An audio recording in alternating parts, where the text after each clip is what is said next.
feels appropriate to be drinking tea while reviewing this book. Hello everybody, my name is Kara, and today I'm going to be reviewing Jonathan Strange and Mr. Norrell by Susanna Clarke. Now, the first part of this review is going to be spoiler-free, so you can decide if it sounds like something that you would be interested in picking up.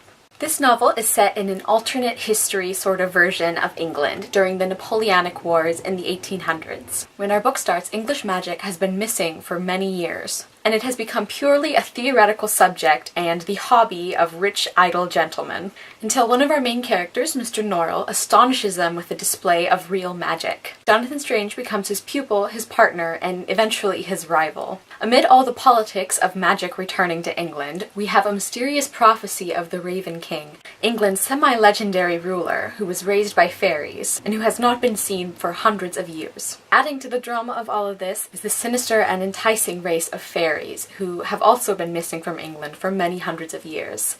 We think. So that's the basic summary. I am going to put the book down now because this is incredibly heavy. This section of the review is still spoiler-free, by the way.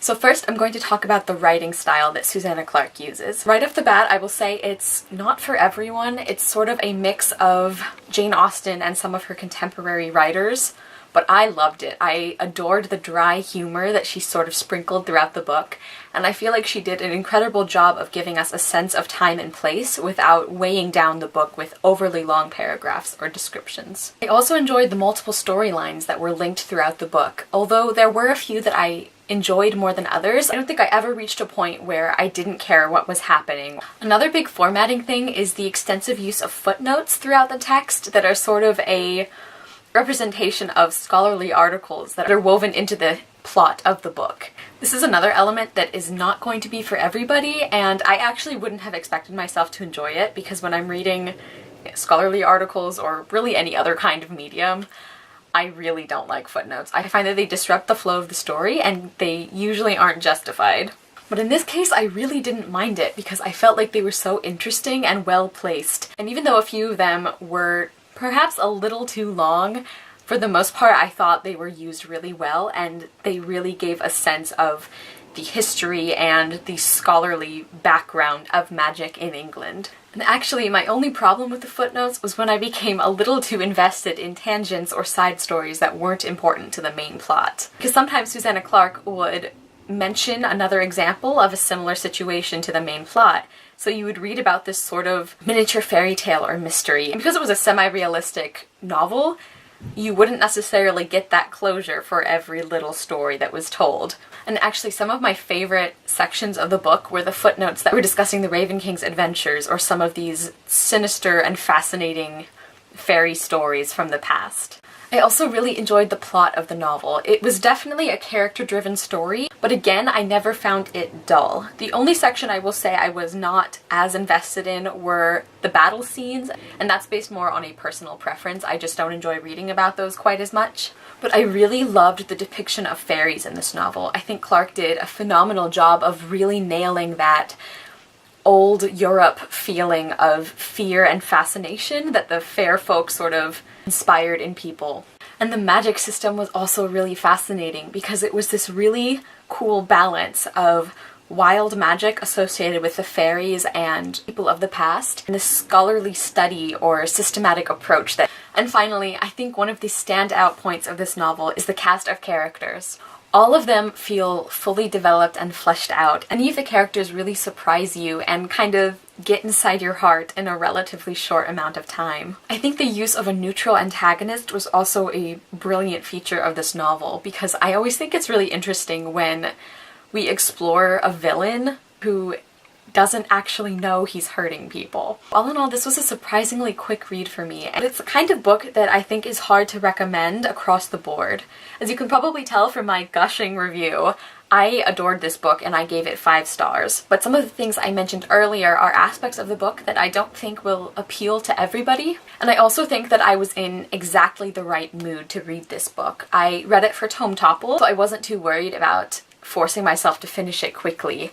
And I really just wanted kind of a slow burn book that was heavily character driven and sort of old-fashioned feeling. Like, that was just what I was in the mood for, and that's exactly what this book was. The size of the novel is daunting, but I don't think that should put you off from trying it. I also found that the writing wasn't hard to get through. I especially think that if you've read Jane Austen or some of her contemporaries, I don't think the writing will pose a problem at all. I actually think it's even easier to read than those authors. So here's my final take on it. If you enjoy slow burn fantasy, particularly that featuring fairies, if you go into this book expecting a slower, more leisurely reading experience, I think you will be pleasantly surprised by how compulsively readable it is. I gave 5 stars to Jonathan Strange and Mr. Norrell. It's a book that I definitely plan to reread in the future. Okay, so that's everything for the spoiler-free section of the review. I hope that gave you an idea of my thoughts on the book and whether or not it's something that you might be interested in picking up. I'm now going to move into some of my more spoiler-filled thoughts. If you've already read the book and are interested in discussing it with me, please stick around for the rest of the video. For all the rest of you, I will see you in another video. Bye! Okay, so I did not at all anticipate that Childermas would sort of be like the hero of this book. From our first time we saw him, I assumed he was a villain or that he was going to betray Norrell because he just shows up at the right time every time and you don't really know that much about him, and his motivations are so weird. Like, you don't know why he's helping these people. And I just had no idea he was going to be like the best of them all. And I also didn't anticipate him being basically my favorite character. Like, I loved him. I loved how snarky he was and how smart, and I just like, every time he was in a scene, it was just so interesting to see what he was going to do. Like, I found him pretty hard to predict, which was really like fun for me. Oh my god, so I totally thought Arabella was dead. Like, I actually thought she had gotten sick and died. And I'm usually pretty good at predicting stuff like that in books, so I was just blindsided because I knew as soon as we heard the prophecy about like about Jonathan's dearest possession being in the hands of the enemy, I was like, okay, the gentleman with thistledown hair is definitely going to get Arabella at some point. He's going to be in control of her. And I even knew from his conversations with Stephen and when they went to get that that weird log thing, I knew that there was going to be some kind of trick or spell that enabled him to take her away. But I didn't anticipate that he was going to sort of leave a body double. I thought when we were seeing Arabella and she was acting really weird and everything, I thought he had enchanted her and cursed her so that she would get sick and die, and then somehow, because she was dead, he would be able to take her to Lost Hope forever. So I genuinely thought Arabella had died when Jonathan and everyone else did.